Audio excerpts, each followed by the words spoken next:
الرحمن الرحيم السلام عليكم ورحمة الله وبركاته. halkani waa xarunta la talinta dadka iyo horumarinta shaqada walaasheen la hadlaysa waa Dr. Safin walaalayaal waxaan rabaa barnaamij yar oo kooban oo aniga igu saabsan maanta inaan kaga soo gudbiyo oo magaca aan u bixiyo ahaa maaragtay dayactirka dadka.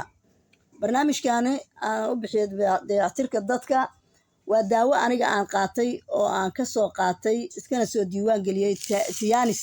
waagi hore waa diidi jiray laakiin waxaan ogaaday markaan inay u roon tahay dadka waayeelada, dadka qaraxu taabtay, dadka jirkoodu maaragtay kala baxsan yahay ama maaragtay buulbuul kale ama maaragtay qallalan yahay af iyo meel kasta ka qallalan yihiin ama maaragtay baasabiirka aad tacbaan ula ah waxyaalo badan aan ka faa'iido aan ii sheegayaa. hadda ka hor anigoo meel maraya ayaan qarax la kulmay. qaraxaas 7 bilood ayaan sariir u saarnaa.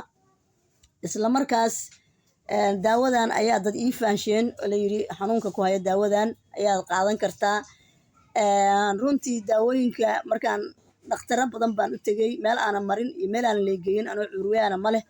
isla markii alxamdulillah waa kacay. markaan kacay been ma sheegayay warkaan kacay oo baa waxa igu haray waxyaalo la yiraahdo haraadi oo ah in maaragtay aan dhaqaaqi waayo jirkeyga aan dhaqaajin waayo. kow in aad muddo jirkeyga cirbada inuu durdurahayo. labo in maaragtay culays kaliya anigu aan culuslayn oo qof aad u culus aanan ahayn oo fududahay culays jirkeyga u dhaqaaq waayay. tan labaad in maaragtay carabkeyga qallalan yahay jirkeyga dhamma qallalan yahay haddaan seexdo habeenkii qarow iyo kulayl iyo adduunyo dhan lugaha iyo meel kasta iga shidan yihiin lugaha calaacalaha aan ka hurayo aniga dhamma hur. walaalayaal daawadan markaan qaatay qashin saar baa la yiraahdaa. tan waxa waaye waxa ku jira daawo yar oo cad oo sida budo camal ah ku jirta. markaan qaatay iyo kaniiniyaasha markaan qaatay 100% waxaan noqday jirkeygu waa qoyay. jirkeygu wuxuu noqday wax qoyan asaga dhamma oo nashaad ah oo qabow ah buu noqday. cagihii aan ka huri jiray qashin saar baa la dhahaa. marka aad iyo aad baan ugu faa'iiday. waxaa soo hartay tan ayadana waxaan qaatay mar kale oo ah daawadan waxaa la yiraahdaa calcium lafaha dhisideeda. buulbuulkii baa iga baxay. waxa iga baxay cirbadihii waxyaalihii igu jiray dhan baa iga soo baxay oo aan aad uga raystay maasha Allah. waa tan jirka ayadu dhisaysaa aad iyo aad waa kaas. waa isku dubaridaysaa. waxaan noqday aniga dhammaan qof aad iyo aad u ordahayo aad u fiican baa noqday. taariikhdeedu waxa waaye maasha Allah 2002 bay soo baxday. 2004 bay hadda dhacaysaa maasha Allah. waan ku guuleystay. tan anigu baabasiir ma qabin. gabar baabasiir qabto intaanba isticmaashaan ka soo qaaday ayadana gudaha aad iyo aad waxay tiri aad iyo aad tii gudaha ayaa waxa waaye hadda waxay noqdeen bay tiri wax caata baabasiirkii ama naasa camal oo bajalaq ay noqdeen. awal horena buurbuur ilaa gudaha dhan baa waxa ay saarnaa wax la yiraahdo bura camal iga saarnayd.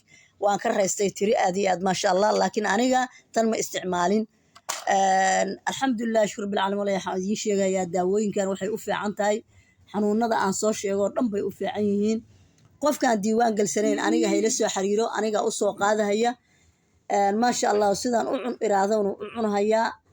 aad baan anigu u faa'iiday waana diiwaan galsanahay aniga. maasha Allah waxaan diyaar u ahay bulshadeeda hadda ka bacdi waxyaalaha aniga isticmaalay inaan u soo gudbiyo. soo dhawaada. waxa qofka la hadlaysa waa Dr. Safin maasha Allah. cabitaanka waa kan biyo kulul baad ku shubanaysaa bakeeriga biyo kulul baad ku shubanaysaa. waa caleen camal kanu kana waa budo camal oo cad budo cad waaye. kana waxa waaye kaniinigaas buurbuurka kana waa kaniini kare laakiin kan waa calcium lafu dhisaya. kana waa qashin saar. intaan waa qashin saar intaana lafahay dhisaysaa.